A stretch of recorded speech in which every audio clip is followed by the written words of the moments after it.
serbisyo público. Ito ang DZME 1530. Radyo Lizzie.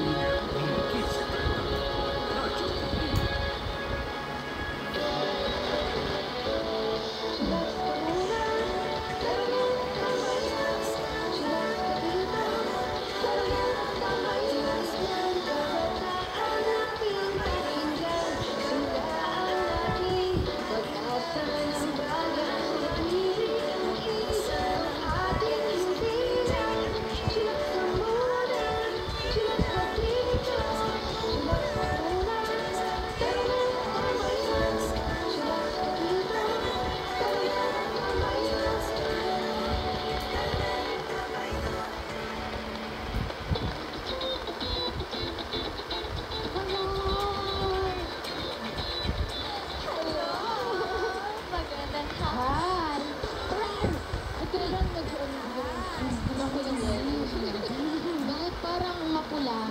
Ang gluten sa bakit parang...